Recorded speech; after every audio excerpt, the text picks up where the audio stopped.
I was sitting in my home office in Austin, Texas, working on a client presentation, when the text came through from Jessica.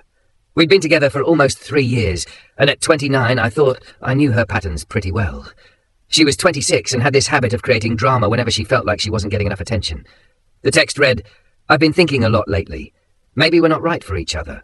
I think we should break up and see other people." I stared at it for about a minute, not because I was shocked or devastated, but because I was calculating. This was the 4th time in 6 months she'd pulled this exact move. The last time was 3 weeks ago when I couldn't skip my sister's wedding rehearsal dinner to go to her co-worker's birthday party. Before that, it was because I wouldn't spend my entire paycheck on a weekend trip to Napa she'd seen on Instagram. But this time felt different. This time, I was tired. I typed back, "You're absolutely right. This isn't working. I'll have your things packed and ready for pickup by tonight." My phone immediately started buzzing. The typing indicator appeared and disappeared about 12 times before she finally sent, "Wait, what? I didn't mean it like that. I was just frustrated. Can we talk about this?" "Nothing to talk about. You want to break up. I agree. Your key is with your stuff." "Jessica, stop. I was testing you. I wanted to see if you'd fight for us. This is insane." And there it was. The truth. She was testing me. "Well, congratulations, Jessica. You just failed your own test." I put my phone on silent and got to work. Not on my presentation, but on packing 3 years of gradual relationship infiltration. She'd never officially moved in, but somehow 60% of my apartment had become hers. Started in the bathroom. Her collection of skincare products that cost more than my car payment. 17 different serums for problems I didn't know existed. The jade roller she used exactly once. The expensive hairdryer that took up half my counter space. Moved to the bedroom. The mountain of clothes in my closet. The decorative throw pillows that served no purpose except making it impossible to actually use my bed comfortably.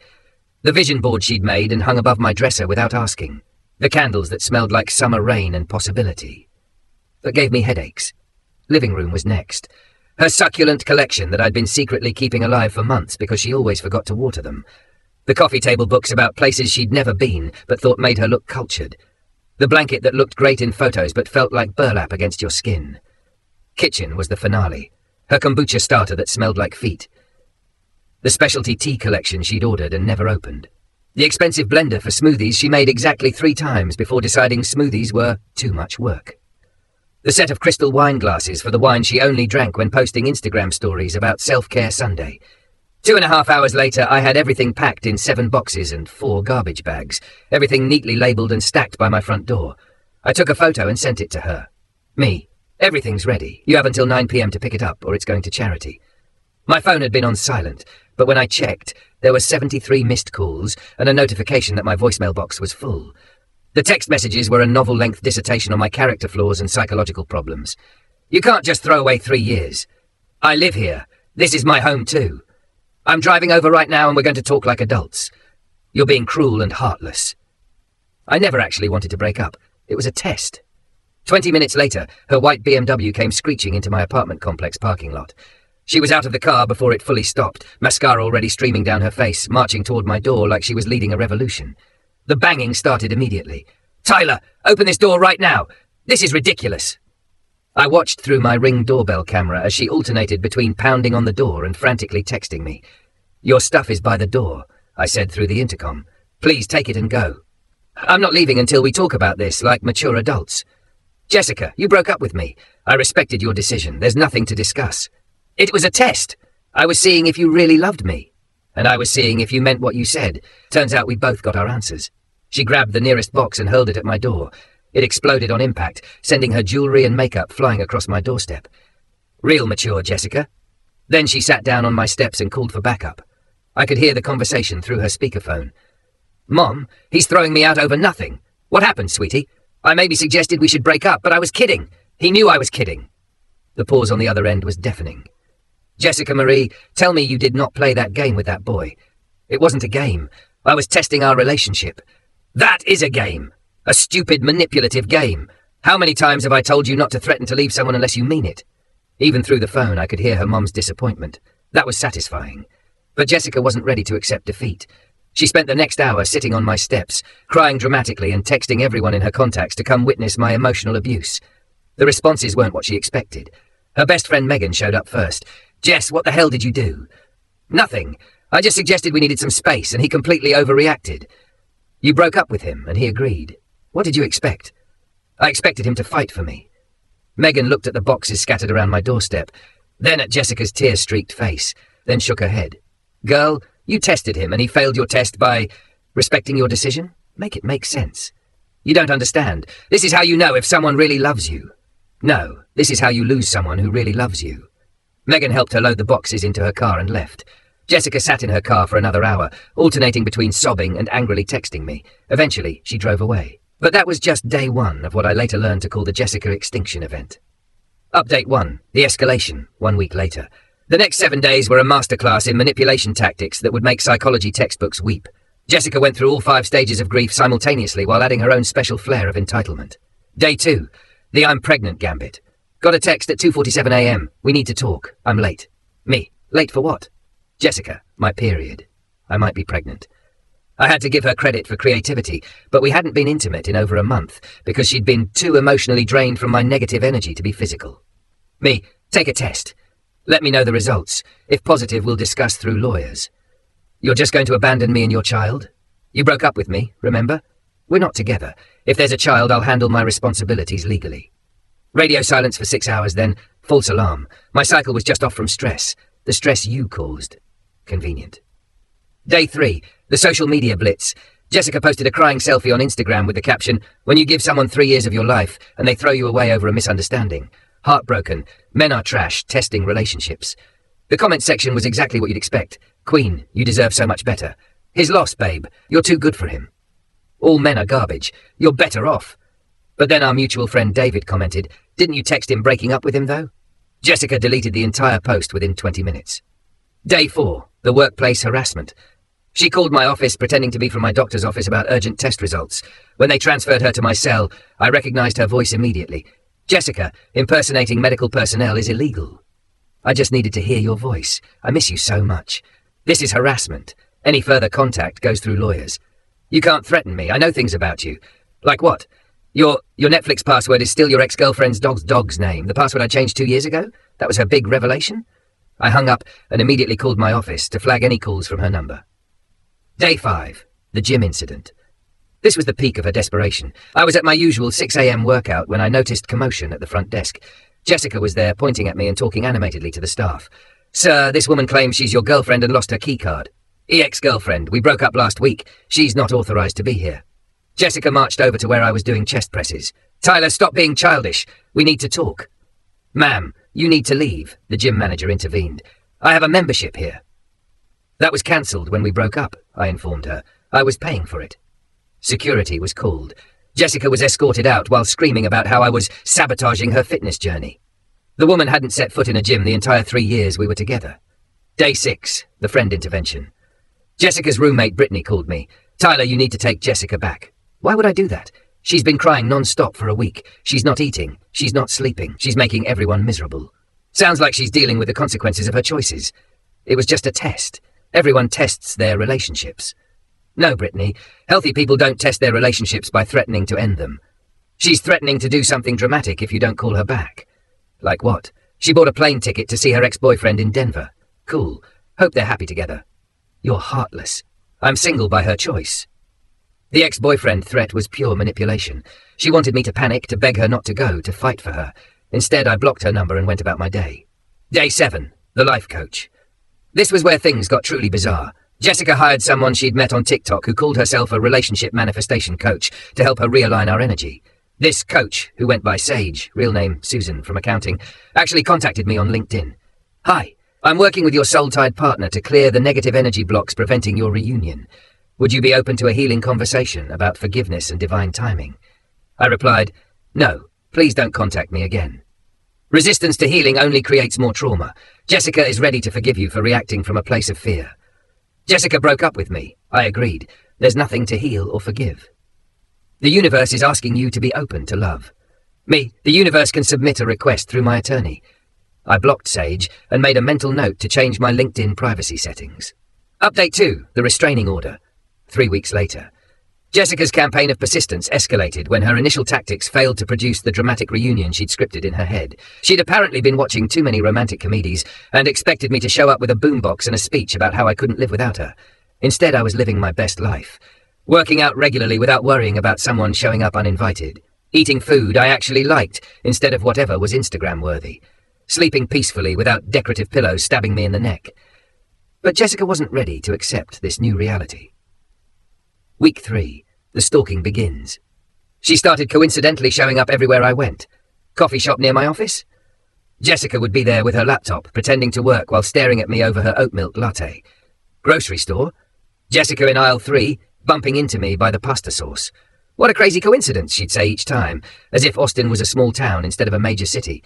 The breaking point came when she showed up at my nephew's Little League game. My sister's family lived 30 miles away in Cedar Park. There was no reasonable explanation for Jessica to be there, except that she'd been tracking my location somehow. She waved at me from the bleachers like we were old friends. I left immediately and spent the drive home checking my car for AirTags. Week 4. The work parking lot vigil.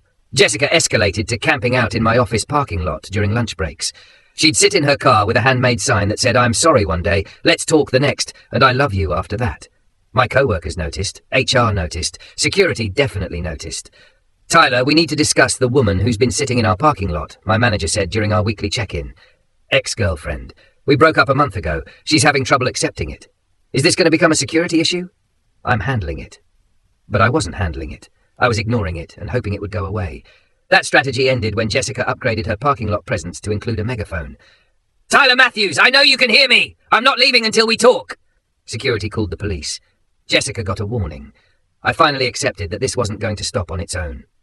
The restraining order process, filing for a restraining order, felt surreal.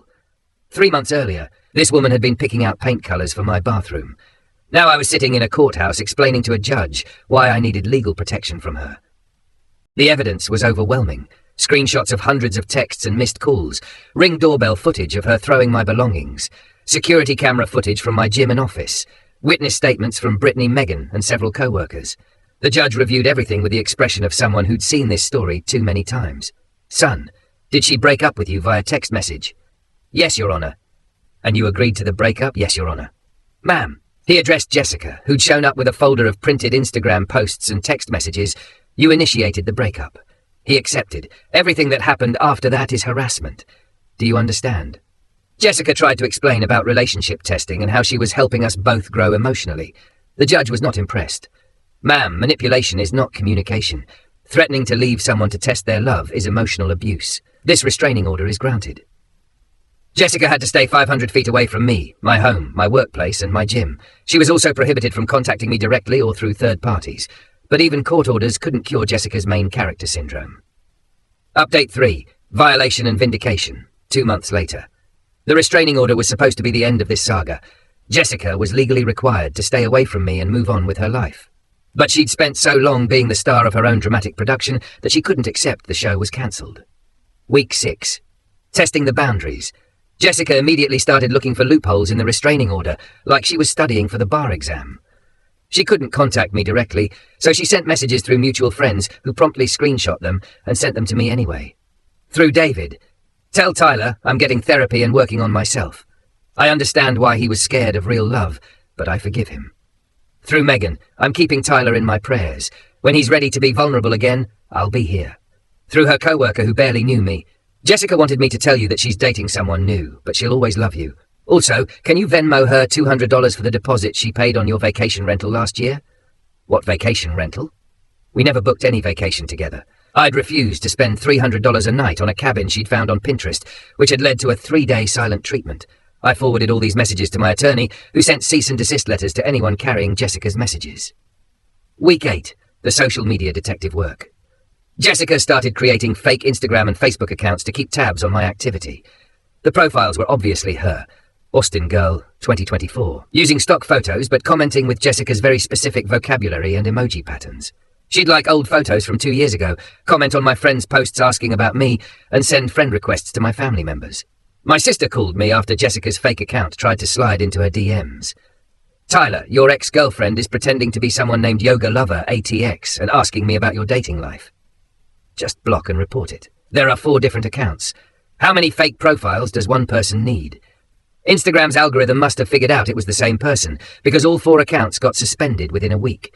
Jessica responded by creating a LinkedIn account and trying to connect with my professional network. Month 2. The job application. This was when I knew Jessica had completely lost the plot. She applied for a position at my company. Not just any position. She applied for a role in the same building, 2 floors down from my office. HR flagged it immediately because of the restraining order. Tyler, we received a job application from Jessica Rodriguez. Should we be concerned? Very concerned. She's legally required to stay 500 feet away from me. She listed you as a reference. Of course she did. Jessica didn't get the job, obviously. She responded by threatening to sue the company for discrimination, claiming they were violating her right to employment. The legal department shut that down with a letter explaining how restraining orders work. The final violation. Jessica's last hurrah came during month 2, when she decided to test exactly how serious the 500-foot restriction was. She'd been parking across the street from my apartment complex, technically maintaining the required distance, while still making her presence known. But late one Friday night, she decided to deliver a letter to my door. My Ring doorbell caught everything.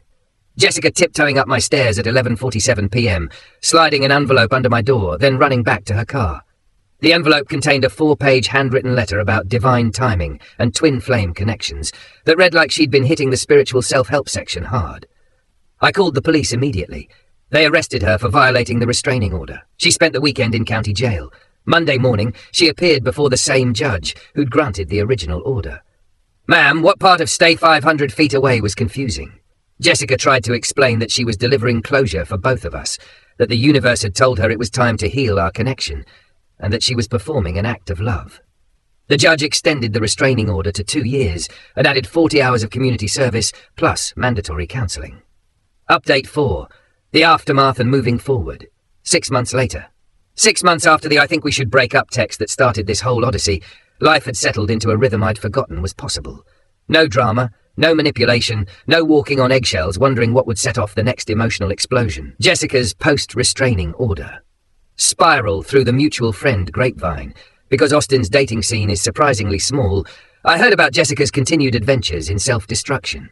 She'd bounced between 3 different apartments after getting kicked out of her place for disrupting other tenants, with her late-night crying sessions and phone calls to her life coach.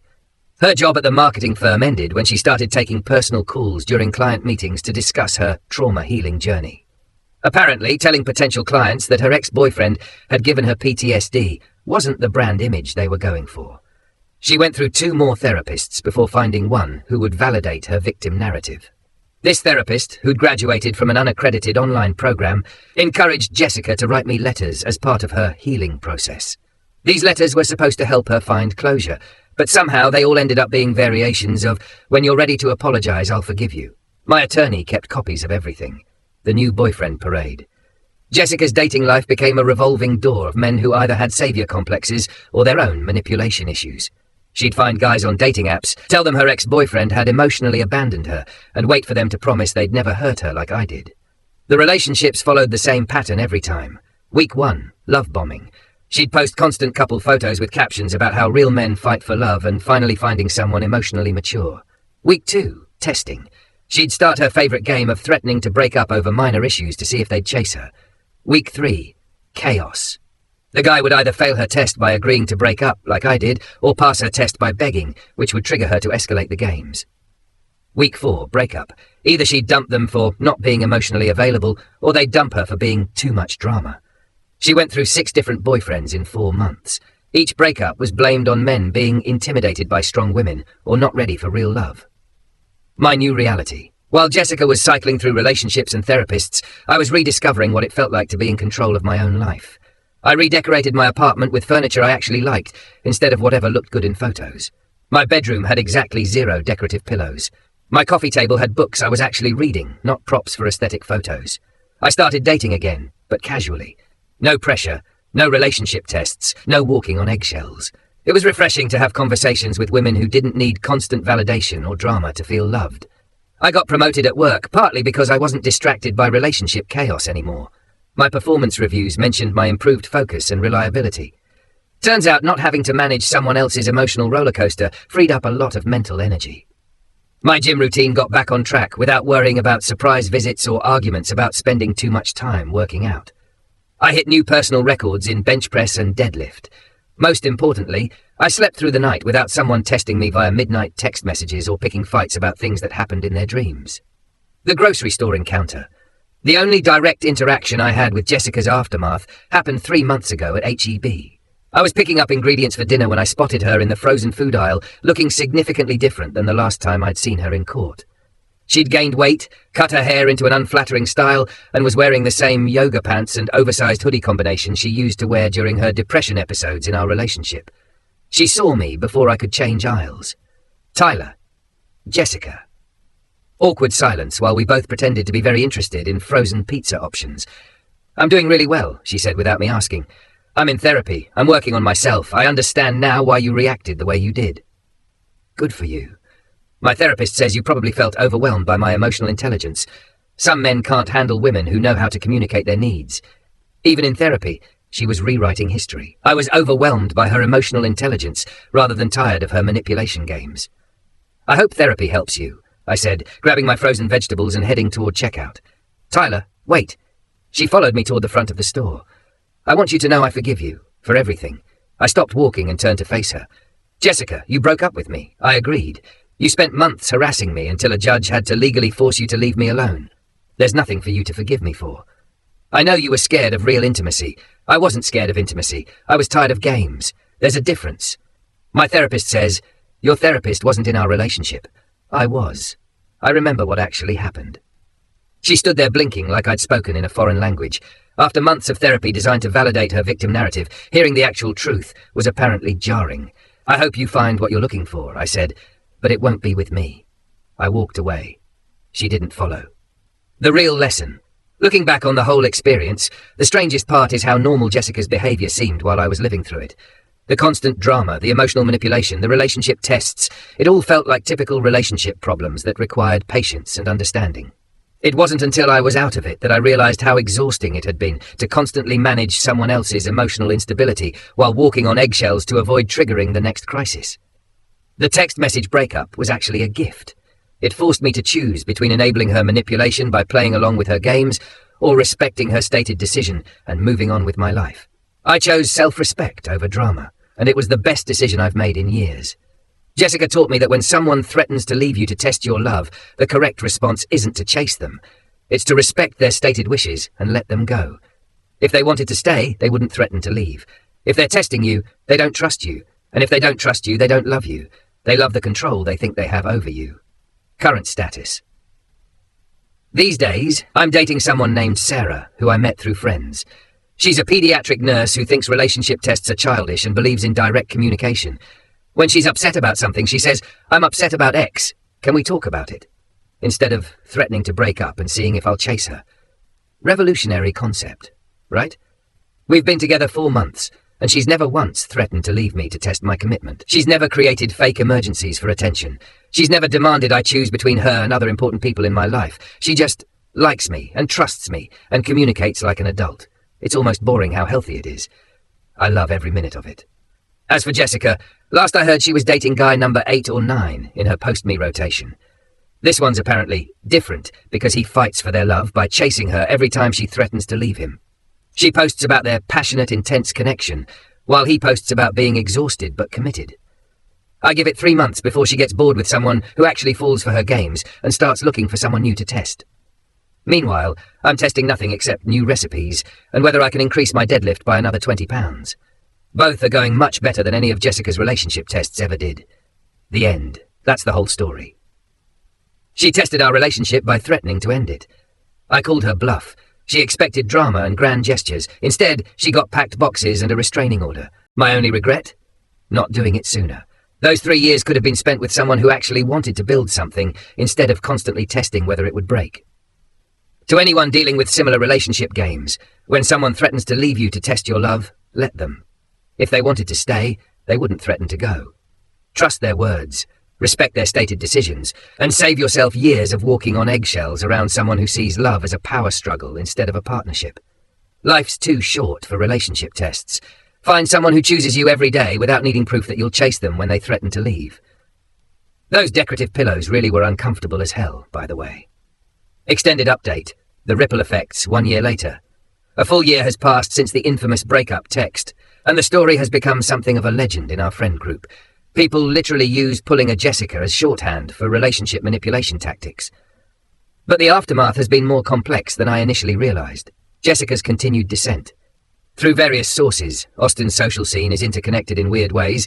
I've been getting updates on Jessica's ongoing journey into self-destruction. After the restraining order and her parade of failed relationships, she seemed to embrace the role of perpetual victim with almost artistic dedication. She started a blog called Surviving Emotional Abuse, where she chronicled our relationship through a lens so distorted it barely resembled reality. In her version, I was a narcissistic manipulator who love-bombed her for years before suddenly discarding her when she tried to set healthy boundaries. The healthy boundary in question was, of course, her breakup text test. The blog gained a small following of people who related to her victim narrative. She began offering coaching services for women recovering from narcissistic abuse, which basically consisted of validating whatever story they wanted to tell about their ex-boyfriends. Her coaching business lasted about 4 months before one of her clients figured out that Jessica was the problem in her relationship stories. This client had started dating Jessica's most recent ex-boyfriend, the one who lasted 3 months, and heard the real story about Jessica's manipulation tactics. The client posted a detailed review on Jessica's Google business page that essentially destroyed her coaching credibility overnight. But Jessica's entrepreneurial spirit wasn't defeated. She pivoted to selling essential oils and crystals for trauma healing, claiming that sage and rose quartz had helped her overcome the energetic damage from our relationship. Her Instagram became a mix of spiritual wellness posts and thinly veiled references to her narcissistic ex, who was blocking her healing journey by existing in the same city. The family intervention. About 8 months after our breakup, I ran into Jessica's mom, Maria, at a coffee shop near downtown Austin. I'd always liked Maria during our relationship. She was practical, no-nonsense, and often seemed embarrassed by Jessica's dramatic tendencies. "Tyler," she said, approaching my table hesitantly, "could I sit for a minute?" I gestured to the empty chair across from me. "I want to apologize for everything Jessica put you through, and I want you to know that her father and I tried to talk sense into her, but—" She trailed off with a sigh. "You don't need to apologize for her choices, Mrs. Rodriguez." "I do, though. We raised her better than that. The testing, the manipulation, the stalking, none of that came from us. We taught her to communicate directly and treat people with respect." Maria went on to explain that Jessica had been in and out of therapy since the restraining order, but she kept finding therapists who would validate her victim narrative rather than challenge her behavior patterns. The family had staged multiple interventions, but Jessica would always find new ways to blame everyone else for her problems. "She's living with us again," Maria said quietly. "At 27 years old, she's back in her childhood bedroom because she can't maintain stable relationships or employment long enough to support herself. Every conversation becomes about you and how you destroyed her ability to trust. I'm sorry you're dealing with that. We've started family therapy, all of us together. The therapist said Jessica has something called borderline personality disorder, but Jessica refuses to accept the diagnosis. She says the therapist is biased against trauma survivors."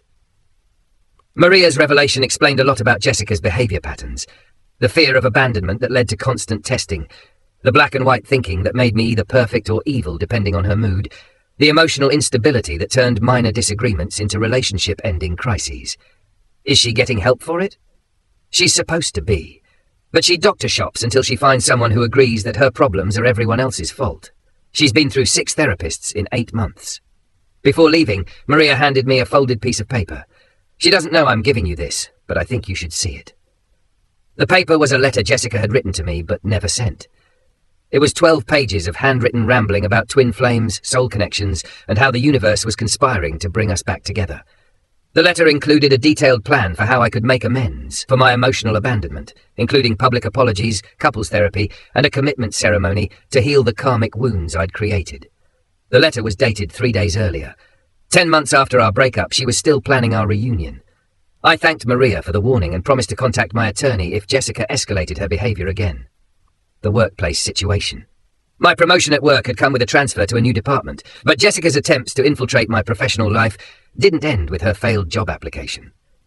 She'd been creating fake LinkedIn profiles to connect with my colleagues, posing as a potential client to get information about my schedule, and even showed up at company-sponsored networking events. The final straw came during our annual company retreat in San Antonio. I was presenting to potential clients when I spotted Jessica in the back of the conference room, wearing a name tag that said Jennifer Reed and pretending to take notes. I continued my presentation, but texted security immediately. By the time I finished speaking, Jessica had been quietly escorted out. The event coordinator later told me she'd registered under a fake name and company, paying the $200 registration fee just to get access to the venue where I'd be presenting. HR finally decided to escalate the situation. They hired a private investigator to document Jessica's harassment patterns and presented everything to the district attorney's office. Jessica was charged with stalking under Texas law, which carried more serious consequences than violating the restraining order. The stalking trial. The stalking trial was surreal. Sitting in a courtroom while a prosecutor laid out Jessica's year-long campaign of harassment felt like watching someone else's life. The evidence was overwhelming. 47 fake social media accounts created to monitor my activity, GPS data showing her parked outside my apartment complex 23 different times, security footage from my office, gym, and various locations around Austin, screenshots of her blog posts referencing specific details about my daily routine, testimony from the private investigator about her behavior at public events.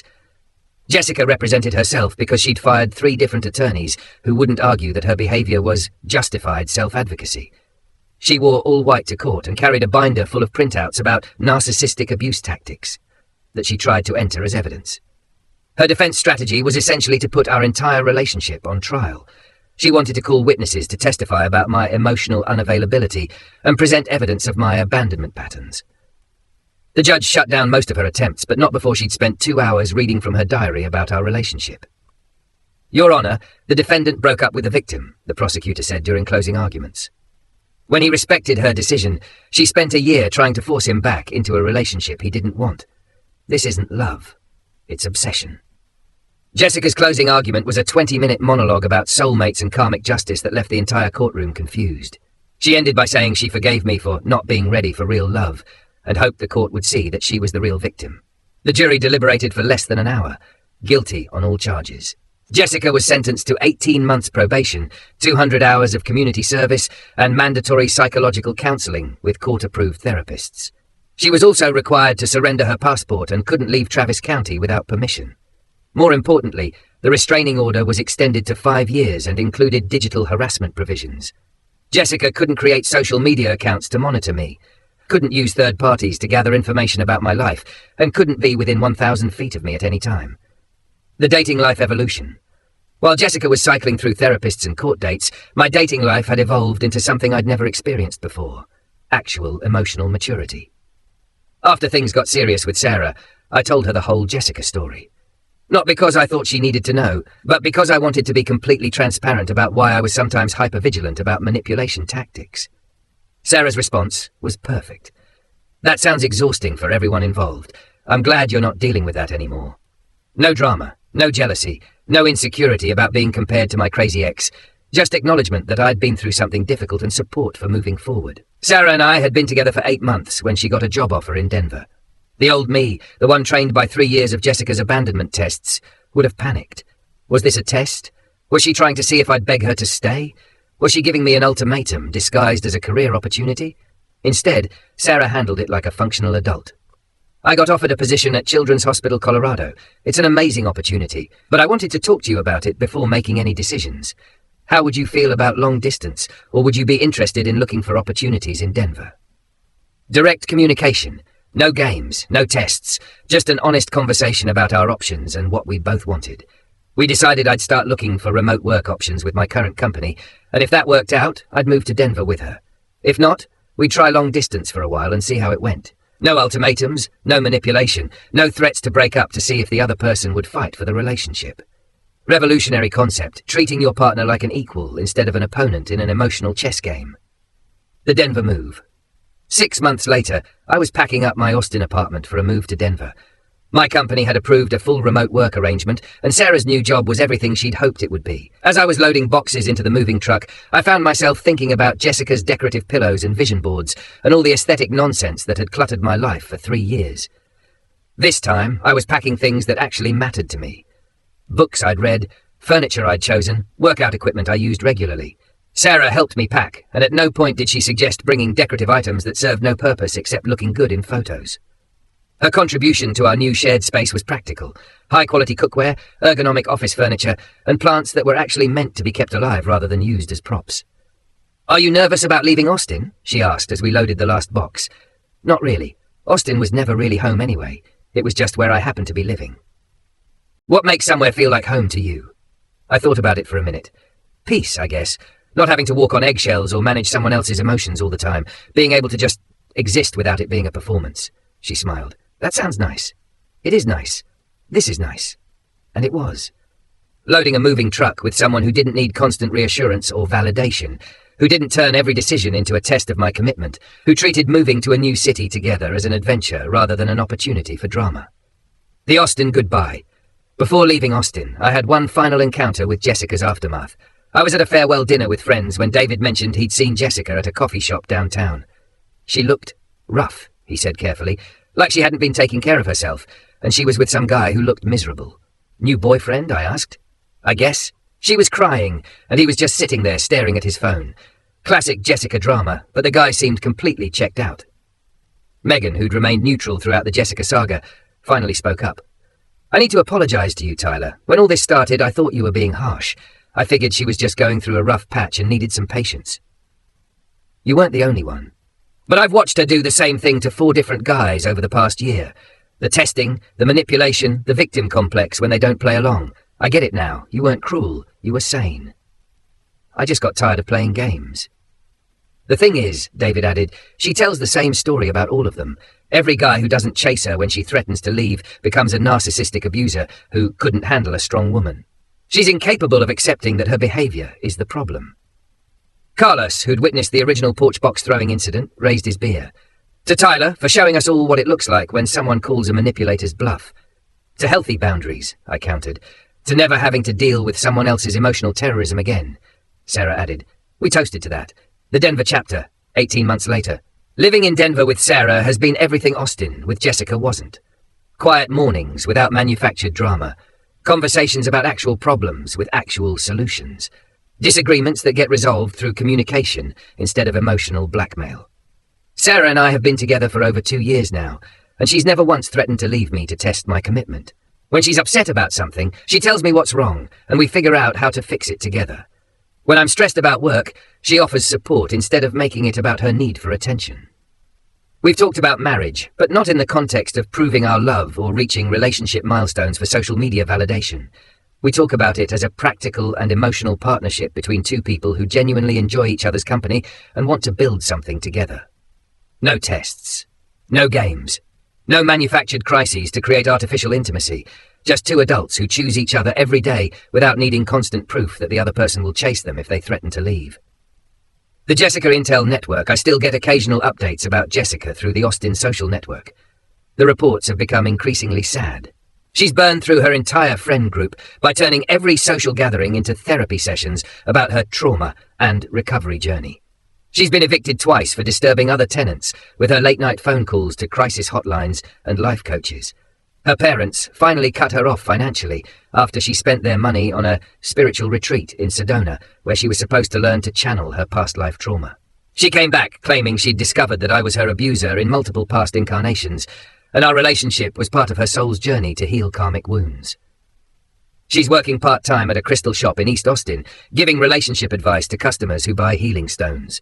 According to David, who reluctantly visited the shop out of curiosity, Jessica spent 20 minutes telling a customer about twin flame separation syndrome, and how sometimes the universe tests soul connections through temporary abandonment. The customer just wanted to buy an amethyst for her daughter's birthday. Most recently, I heard that Jessica started dating a man named Kevin, who she met at a codependency support group. Kevin, apparently, has his own history of relationship manipulation and emotional instability. They're both convinced they're helping each other heal from their past abusive relationships. Read, all their exes who eventually got tired of their behavior. David described their social media presence as mutually assured emotional destruction. They post constantly about their intense soul connection and how they're breaking generational trauma patterns together. But between the inspirational quotes, there are subtle hints of the same drama patterns. Posts about working through trust issues and learning to fight for love. I give it 6 months before they're either engaged in a desperate attempt to prove their connection is real, or they've destroyed each other through competing manipulation tactics. Either way, it's not my problem anymore. The reflection point. 2 years later, I can look back on the Jessica experience with something approaching gratitude. Not gratitude for the harassment or stalking or manipulation, but gratitude for the lesson in recognizing when someone's words don't match their actions. Jessica taught me that when someone threatens to leave you to test your love, the correct response is to believe them and let them go. She taught me that manufactured drama isn't passion, it's exhaustion masquerading as intensity. She taught me that someone who needs constant proof of your commitment doesn't trust you, and someone who doesn't trust you doesn't love you. Most importantly, she taught me what I didn't want in a relationship, which made it easier to recognize what I did want when Sarah came along. The contrast couldn't be more stark. Jessica needed constant validation, manufactured crises for excitement, and viewed every interaction as a power struggle she needed to win. Sarah values stability, finds excitement in shared experiences rather than emotional chaos, and approaches our relationship as a partnership rather than a competition. Jessica tested our relationship until it broke. Sarah builds our relationship by choosing it every day. Jessica created problems to see if I'd solve them for her. Sarah solves problems with me. Jessica threatened to leave to see if I'd chase her. Sarah stays because she wants to be here. The difference is night and day. The final word. If I could go back and give myself advice on that day when Jessica sent the breakup text, I'd tell myself to pack her stuff even faster. Those 3 years of walking on eggshells, managing her emotional instability, and trying to prove my love through increasingly elaborate gestures weren't building a relationship. They were enabling someone's dysfunction. The best thing I ever did was respect her stated decision to break up. It ended 3 years of emotional manipulation and opened up space for an actual healthy relationship. To anyone reading this who's dealing with similar relationship tests, your partner shouldn't need to threaten leaving to feel secure in your love. Healthy people don't test their relationships by creating artificial crises. Someone who truly wants to be with you won't threaten to leave to see if you'll fight for them. Call their bluff. Respect their stated decisions. Pack their decorative pillows and move on with your life. You'll thank yourself later when you're with someone who chooses you every day without needing you to prove you're worth choosing. And trust me, those decorative pillows really were uncomfortable as hell. Your neck will thank you for getting rid of them. Final update, Denver, Colorado, October 2025. As I'm writing this final update, Sarah and I just got back from hiking Mount Elbert. We're talking about getting a dog together, a German Shepherd mix from the rescue shelter where Sarah volunteers. Normal relationship milestones reached through normal relationship progression. No tests, no games, no manufactured drama to create artificial intimacy. It's been 18 months since I've thought about Jessica for more than a passing moment. She's become a cautionary tale. I occasionally share with friends who are dealing with their own manipulative relationships, but she's no longer a presence in my life or thoughts. The restraining order still has 3 years left on it, but I honestly doubt I'll need it. According to the last update I received about 6 months ago, Jessica has fully committed to her victim narrative and spiritual healing journey. She's apparently convinced herself that I was a karmic lesson she needed to learn so she could attract her real twin flame. Good for her. I hope she finds whatever it is she's looking for, as long as it has nothing to do with me. As for me, I'm testing nothing except whether I can summit Mount Elbert in under 4 hours. Current record, 4 hours, 23 minutes, and whether I can perfect my green chile cheeseburger recipe before Sarah's parents visit next month. Both projects are going significantly better than any of Jessica's relationship tests ever did. The end, for real this time.